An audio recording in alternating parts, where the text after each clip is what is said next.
now.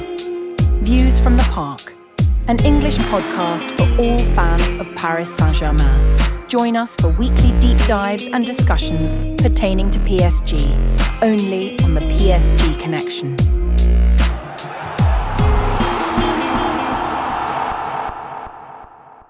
Welcome back to Views from the Parc, the PSG-focused podcast brought to you by the PSG Connection, streaming exclusively here on YouTube.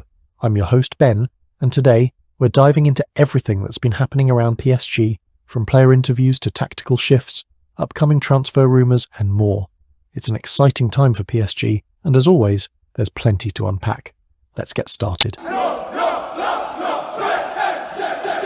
Now, I want to begin with a recent interview that's caught a lot of attention, Vitinha's interview on RMC, where he shared insights on his role and development under Luis Enrique.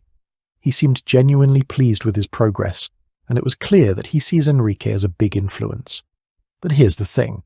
While he praised the coach and talked about improvements, some fans felt the interview was a bit, well, plain. It was positive, yes, but a lot of it was very polished and almost predictable. I don't know about you guys, but I think we were all hoping for a little more substance. So what does this polished approach say about Vitinha, or even PSG's media approach? It's likely the club's influence. They want players to keep things professional, but when you compare this to interviews we've seen from, say, Thiago Motta back in the day, it feels like we're missing something. Motta wasn't afraid to get into the tactical nitty-gritty and point out what worked and what didn't. With Vitinha, it was more of the "I'm happy, things are great" vibe. That being said, let's look at his actual progress on the field.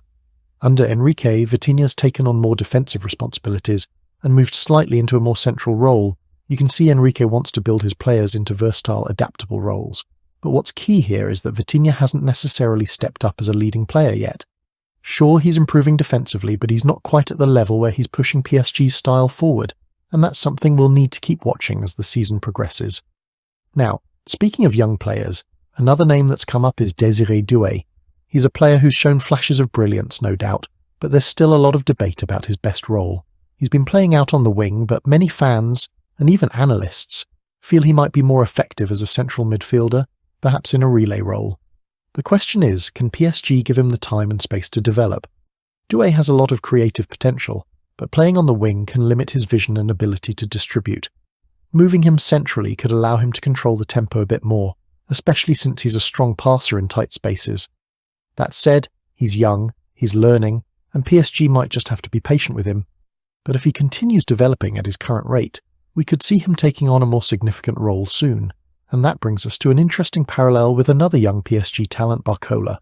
He's more established than Doué, but is still adapting to being a regular starter. Barcola's really made a mark, especially as a finisher, but again, he's not yet a leader on the pitch. He's a talented player, but PSG is looking for someone who can command the game and set the tempo. Right now, that's something he's still building up to. Alright, let's switch gears and talk about transfer rumours. A couple of names have been floating around recently, Giovanni Quenda and Victor Gyökeres. Quenda, a young talent out of Portugal, would be a dynamic addition. He's known for his versatility and ability to cover a lot of ground, which could add a new dimension to PSG's wing options. Then there's Gyökeres, who's been tearing it up in the Portuguese league. This guy is a powerhouse. He's strong, physical, and knows how to hold up the ball, which is something PSG could really use in certain situations. Imagine having a player like Gyökeres to bring on for those tough matches where you need someone to bully the defense and create space. Enrique is clearly interested in versatile players, and both of these guys would fit well into his tactical approach. Let's pause for a quick Q&A. Some of you guys sent in questions, and I'll be picking a few to answer. First question. Is it true that Kolo Muani might leave PSG in January? Great question. It's a possibility. Kolo Muani has had a rough start, and we've seen that his performances haven't quite matched the high expectations. There's talk that a loan move could help him find his form. But I'll say this, if he doesn't start finding his place in Enrique's system soon, a January exit might be best for both him and PSG. Next question.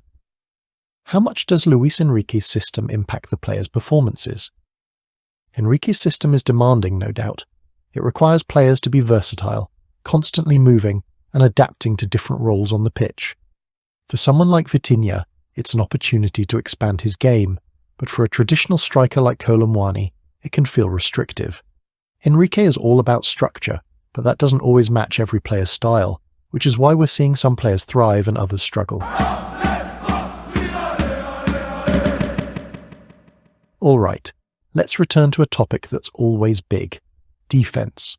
Milan Skriniar has been in the spotlight with rumours suggesting he might be looking for more playing time, possibly with interest from Juventus. Given our recent defensive injuries, it's a tough call.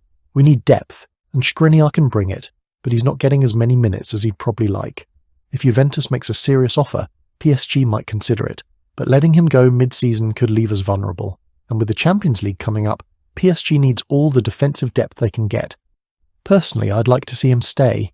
I think he could have a role to play, even if it's not as a starter, but it's a situation we'll have to watch closely. Now, something that's been brewing on the transfer rumour mill: a possible departure for Randal Kolo Muani. It's been a tough adjustment period for him, and fans are understandably frustrated. He came in with a big price tag, and the performances haven't exactly matched.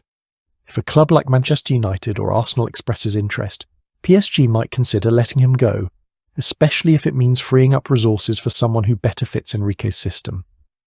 And here's the key takeaway: PSG needs players who not only perform but fit into Enrique's style. His system is all about structure, and if a player struggles to adapt, it could affect the whole squad. One last thing before we wrap up: there's been buzz about possible future signings that PSG might be eyeing. Names like Giovanni Quenda and Victor Gyökeres have been mentioned, and these are two exciting prospects. Quenda is only 17 but has been phenomenal in the Portuguese league. He's quick, versatile, and could add more depth to our wings. And then there's Gyökeres, a powerhouse striker who's been making waves with his strength and technical ability. I think he'd be a great addition for those physical matchups where we need someone who can hold the line up front. Enrique has shown he values versatility, and both of these players could fit into his vision. And that's a wrap for today's episode of Views from the Park. We've covered everything from player interviews and potential transfers to tactical challenges, and Enrique's impact on the squad. Thank you for tuning in. Don't forget to like, subscribe, and share your thoughts in the comments below. Let me know who you think PSG should go after in the transfer window, or if you'd like to see Kolo Muani stay and fight for his place. This is Views from the Park, streaming only on YouTube. I'm Ben, and I'll see you next week for episode 3.